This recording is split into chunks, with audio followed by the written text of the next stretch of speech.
L'affichage, c'est un moment de communication. Alors ici à Avignon, c'est toujours un moment très drôle. C'est le moment où la ville se métamorphose.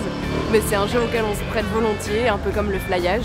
Finalement, c'est ce qui fait la beauté de cette ville, c'est que tout d'un coup, ça devient le plus grand théâtre du monde. J'ai hâte que ça commence.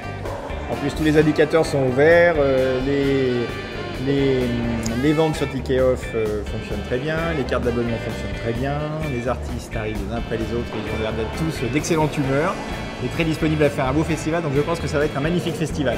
C'est mon premier festival et c'est un peu...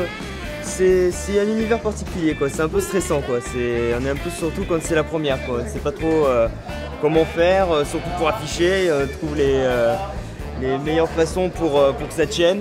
On se réjouit de savoir que des comédiens arrivent de partout pour faire de cette ville ce qu'elle est profondément, et c'est aussi certainement pour cela qu'on est ici aujourd'hui, toute l'année, nous, mais parce que c'est une ville qui a la rumeur du théâtre en permanence. Dans toutes les terrasses, partout, des comédiens, du public se partagent cette passion commune qui est le théâtre.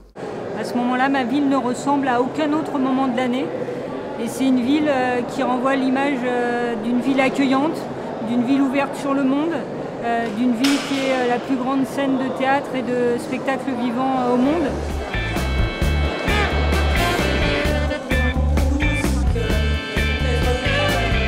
Il nous faut au moins une année pour préparer le festival suivant. Et puis cette année, on avait un nouveau président, donc il y a eu des transformations, des nouveaux projets. Et tous ces projets ont demandé beaucoup de travail. On a relevé trois axes de travail. Le premier, c'est d'essayer de trouver de l'argent pour soutenir les créations, donc soutenir directement les artistes. Le second, ça a été d'essayer de réduire les charges des compagnies, notamment en mutualisant l'impression des affiches. Et le troisième, ça a été de dire qu'il faut également travailler sur les recettes des compagnies, c'est-à-dire sur la billetterie. Et la billetterie, c'est donc sur les publics, sur les développements du public.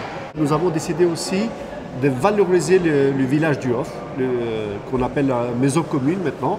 On va pouvoir faire encore plus de réunions, plus de rencontres, plus d'informations. Nous avons pratiquement tous les partenaires du secteur culturel qui sont présents, qui sont là, mais du coup qui vont être aussi présents pendant tout le festival.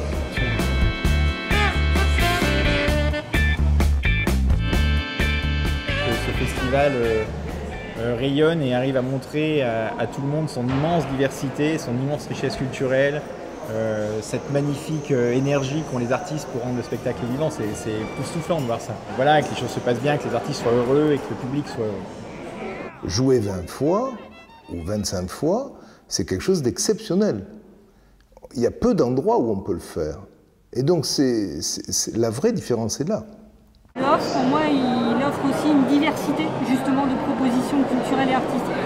Et moi, c'est ça qui m'intéresse parce que du coup, je pense qu'il y a de multiples publics différents qui se côtoient, qu'on ne retrouve pas forcément dans les théâtres, par exemple, qui sont ouverts à l'année. Et voilà, c'est aussi tout un accompagnement vers la découverte artistique. Et ça, je pense que personne d'autre que le Off ne l'offre. Et c'est pour ça que moi, je suis beaucoup attachée aussi au Festival Off. Je dirais au public, n'ayez pas peur de venir au Festival d'Avignon. Il y a de très beaux spectacles, profitez-en. On est là pour s'amuser, faire la fête et prendre du plaisir. Bon festival à tous et je vous souhaite qu'il y ait de très nombreux spectateurs dans tous vos spectacles. Quand je vois ce gros programme, je me dis c'est pas facile de choisir. Et souvent, choisir, c'est renoncer. Alors, renoncez le moins possible et choisissez le mieux possible.